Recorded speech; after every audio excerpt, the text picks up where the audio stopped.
김도환 선생님, 이번 우리 두 번째 학기 시작하시는데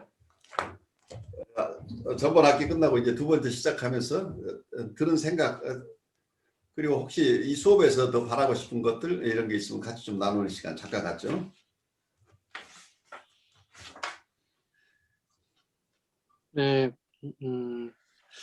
뭐 새로운 학기라는 건 사실 크게 실감은 나진 않고요. 저는 그냥 이어서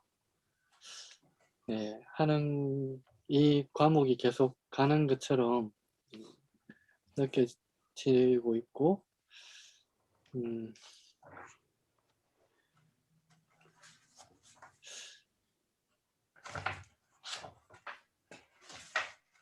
좀 공부를 하면서 좀 제가 내담자를 대할 때 조금씩 달라지는 듯한 느낌이 좀 드는 것 같고요.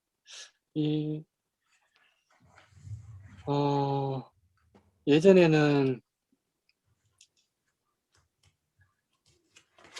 뭔가 좀 구조적으로 하지 않으면 좀 불안했는데, 네. 구조적이란 말은 보통 우리가 일반적인 심리치료에서 약간 정해져 있는 테크닉들이 있잖아요. 인지행동 치료든 뭐 게슈탈트적인 접근이든 뭔가 이렇게 그런 것들을 꼭 해야 될 것 같고 그랬는데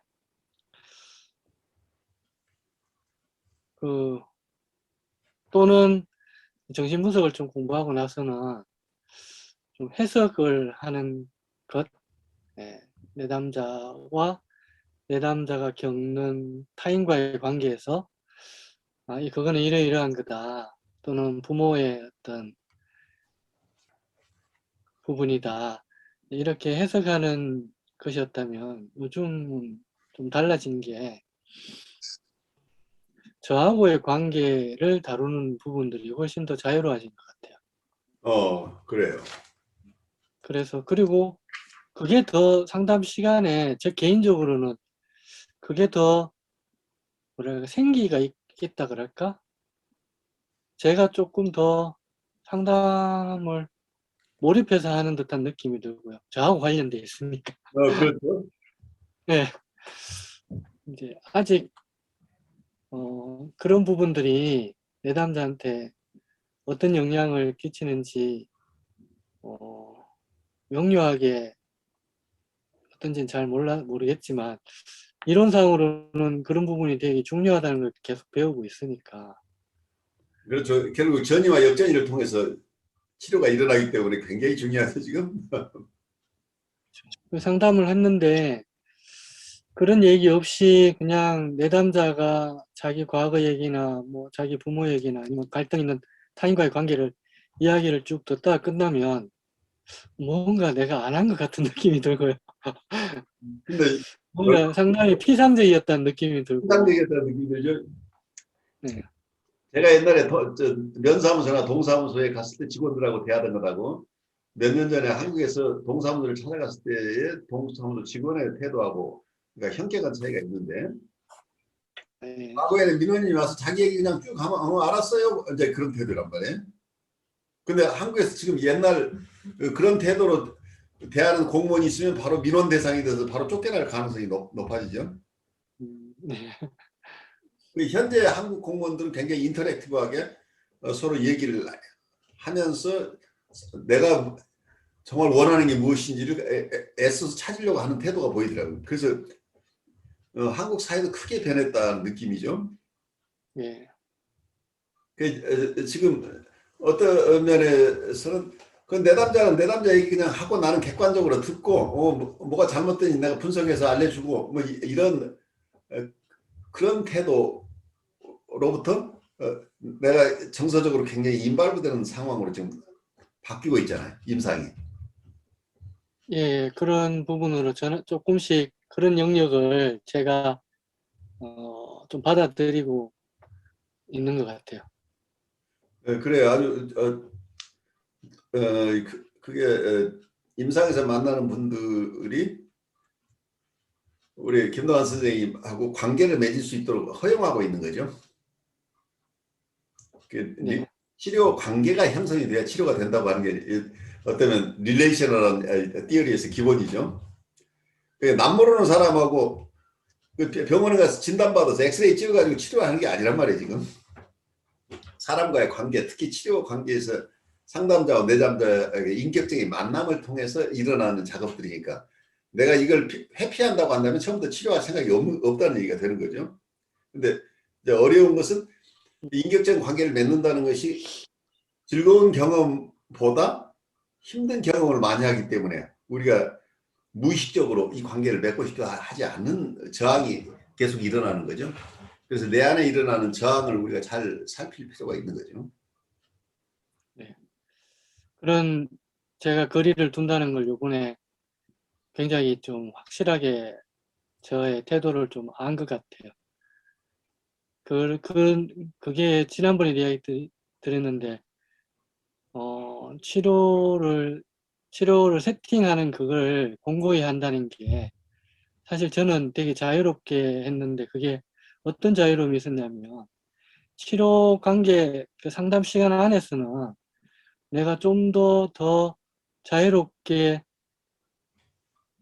할 수 있는 여지가 더 생긴 것 같아요. 그렇죠. 네. 여기서는 좀 뭘 해도 내 스스로에게 허용되는 부분들이 더 생겼거든요. 그 상담 이외에만 지키면 되니까. 그렇게 생각이 조금 바뀌고 나니까 훨씬 더 이렇게 대하는 게 제가 옛날에는 뭔가 이렇게 너무 이렇게 요구하거나 너무 막 가까이 오면 오지 말라고 딱 이런 느낌으로 딱 벽을 쳤었거든요. 근데 지금은 그게 조금 완전히는 아니지만 그래도 상담 시간 내에서 마치 내가 아닌 것처럼 좀 내가 예전에 아니었던 내 성격하고는 다른 것들이 조금씩 허용되는 것 같아요. 제 스스로에. 실험하듯이 하는 것 같은 지금 단계는 그런 것 같아요. 네, 그래요. 이제 스스로의 임상가로서의 경험들이 조금씩 변화가 생기고 있는 거 굉장히 긍정적인 신호죠. 그러니까 내가 고착되어 있는 어떤 내 나름대로의 이미지로부터 내가 유연함으로 지금 다가가고 있는 거죠. 내가 그 내담자의 상황에 따라서 내담자에 걸맞는 사람으로서 내가 기능해 줄 수 있게 되는 거죠. 내가 어느 하나의 태도만을 고수하고 있다고 한다면 그게 그렇게 융통성 있는 태도가 나오기가 어려워지겠죠. 근데 내담자는 각각 다 다른 사람이기 때문에 이 모든 사람을 내가 똑같은 태도로 공평하게 대한다? 그게 어느 게 공평한 건지는 우리가 알 수 없는 거죠. 그래서 어쩌면 평등이라는 개념이 여러분들이 문자로는 굉장히 일목요연한데 실제 무엇이 평등인지를 우리가 이해하는 건 굉장히 어려워요.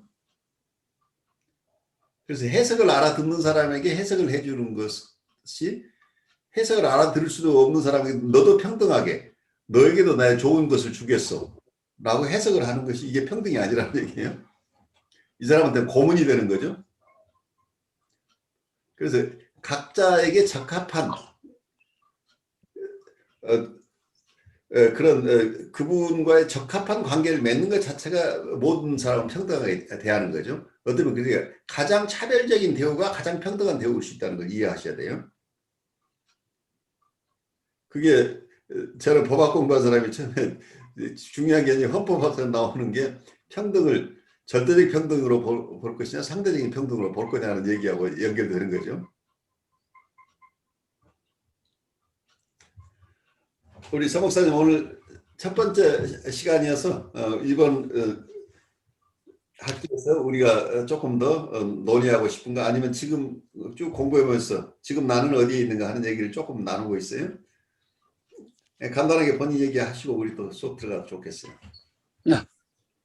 전 이제 제가 월요일 저녁에 이제 참여를 계속 했었었는데 들락날락했지만 근데 월요일 저녁에 이제 제가 교회를 이제 시작을 하고, 그래서 하다 보니까 월요일 저녁에 계속 지금 정기적인 모임이 있어서 도저히 이제 참여할 수 없어서 이제 수요일 날 들어오게 되는데, 그래서 수요일 이제 제가 월요일 모임에 수요일 모임에 오면 또 우리 또 직접 필드에서 또 임상을 하시는 두 분 선생님 이야기를 들으면서 제가 또 배우는 것도 많고 그러면서 제 또 적용하는 것도 많이 있는 것 같습니다. 그래서 조금 다르면서도 또 수요일 아침이 또 재밌는 것 같고요. 그렇다고 월요일이 못하다는 게 아니라 제가 그래서 상황이 이래서 월요일 날 수요일 날 이렇게 들어올 수밖에 없는 것 같습니다. 그래서 근데 네. 그 말씀을 오늘까지만 하고 다음에 그 얘기하면 쫓아내버릴 가능성이 있어요. 지금 이분들이. 그러니까 솔직한 말씀드리면 그래서 네 제가 딱 들어왔을 때 이제 여기 배우는 것들이 참 많다는 걸 제가 많이 느끼고, 또 이번 학기는 또 배우는 자의 입장에서 열심히 들어야겠다 말씀하시는 거 이렇게 생각하고 있습니다. 네. 그래, 우리 남선생님이 들여줄 건지 쫓아낼 건지 하면 이제 그러셔야 돼 지금. 저는 좋죠. 이렇게 참석하시는 분이 한 분이라도 더 오셔가지고 이렇게 뭔가 나눌 수 있는 게 더 많아진다라는 거, 배울 수 있는 게 더 많아진다라는 거는 너무 좋으시니까 목사님 가시면 안 됩니다. 이제 빼박이십니다. 이제.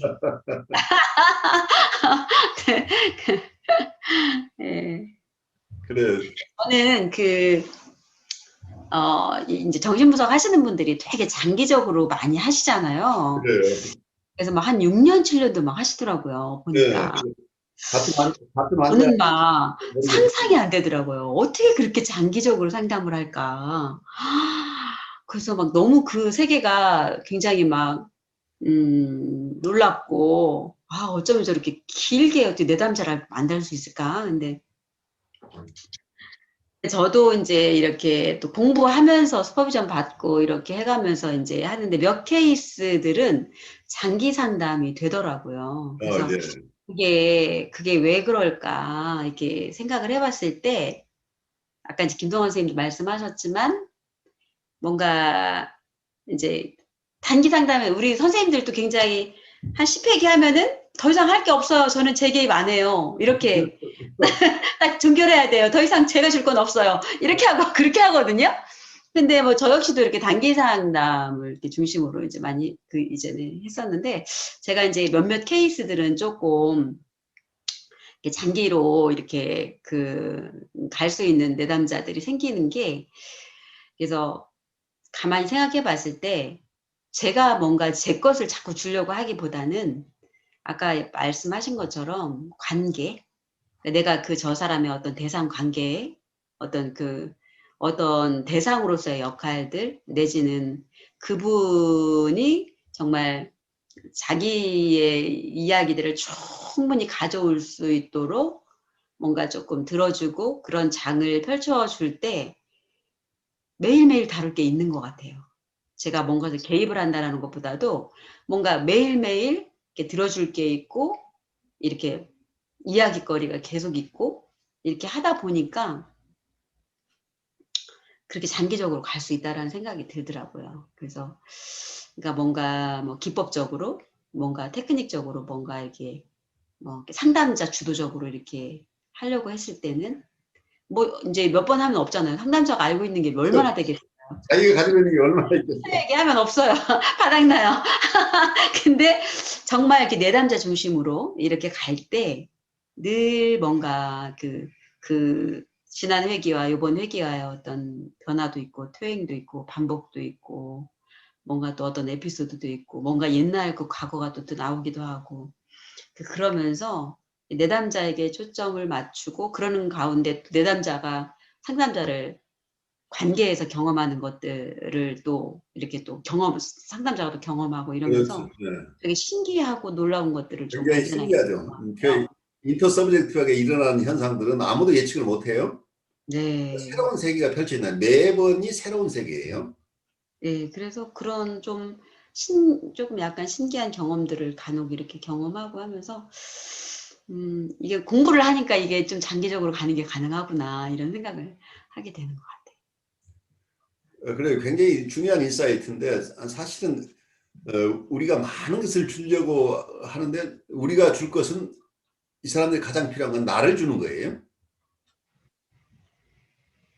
인격체로서의 나를 이분에게 제공하는 거가 그게 결국 궁극적으로 처음이자 끝이라고 보여요. 나를 활용할 수 있도록 도와주는 거죠. 내가 이 사람을 활용하려고 하는 태도가 가장 위험해요. 그게 상담자 중심이죠. 내가 10회 기까지는 너는 내 얘기 잘 들어줘야 돼. 그래야 나도 유능한 치료자로서의 기능을 잘 할 수 있도록. 그래서 치료자의 협조하는 파트너로서 이분들을 활용할 가능성이 굉장히 없다는 얘기, 잘못하면. 이게 자기애적이라는 거예요. 누구를 위한 상담인가 문제가 나오는 거예요. 우리가 상담이라는 것과 비슷한 것들이 우리 비즈니스 세계에 얼마든지 있죠. 카운슬링, 컨설테이션 뭐 여러 직종에서 어드바이스를 주면서 경제적인 보수를 받는 여러 직종들이 있는데 그분들은 자기 것을 셀하는 것이 중심이죠. 자기가 가진 노하우를 그걸 팔므로써 대가를 받는 것이 그분들의 잡이에요. 그런데 우리가 심리적인 상담이나 라이프 코칭이나 정신분석이라고 하는 세계는 전혀 다른 세계라는 얘기예요. 그분이 명확히 구별이 돼야 되는데 이 구별이 잘 안 되면 큰 사고가 나는 거예요. 자기애적이라고 하는 것이 결국은 이 부분을 넘어서야 된다는 얘기예요. 내가 성공적인 상담자, 유능한 상담자로서 서는데 하나의 도구로서 필요한 내담자들이 돼버리면 큰 사고가 나는 거죠. 내가 아직은 충분하게 도울 능력이 있는 것은 아니지만 내가 최대한 이분을 위해서 이분이 필요한 것에 무엇인지를 함께 탐구하는 과정으로 이렇게 가면서 이분과 같이 있어주는 것. 이분이 필요한 존재로서 우리가 있어주는 것. 대부분의 사람들은 자기 얘기를 잘 들어주는 대상을 한 번도 만나본 적이 없는 거예요. 그래서 잘 들어주는 대상만 돼도 우리가 50점 이상은 이미 된 거예요. 근데 많은 사람이 이분들의 얘기를 듣기보다 자기 얘기를 하고 들으라고 얘기를 해요. 근데 이게 이제 전혀 다른 모드가 일어나는 거예요, 실제로. 그러니까 내담자 입장에서 자기가 경비집을 하고 왔는데 자기 할 얘기를 들어주는 게 아니고 선생님이 하고 싶은 얘기를 다 들어서 그걸 거기에 반응해야 되는 입장으로 전락해 버린다는 얘기예요, 그렇게 되면. 그래서 내가 아무리 좋은 인텐션으로 이분을 빨리 치료하겠다고 하는 거지만 내 무의식적인 영역에서는 이 사람의 인터레스트보다 내 인터레스트가 더 클 수 있잖아요. 이해 상충이 일어날 수 있어요. 프로페셔널 에틱스하고 관련된다고 보여요. 궁극적으로는. 이 사람이 건강해지는 것이 지금 첫째이지 내가 유능한 치료자로서 자부심을 가질 수 있고 그리고 내 일을 잘 계속할 수 있도록 하는 것이 중점인지 이 정도 필요한 것이지만 어느 것을 우선으로 두느냐의 분별이 있어야 되겠죠. 그러니까 이분을 잘 돌보다 보면 나도 자존심도 생기고 그리고 내 일을 좀 더 잘할 수 있게 되는 거. 이건 부수적인 결과인데 이 부수적인 산물을 나의 목표로 삼아버리면 큰 사고가 난다는 거죠. 이게 역전이 돼버리는 거죠.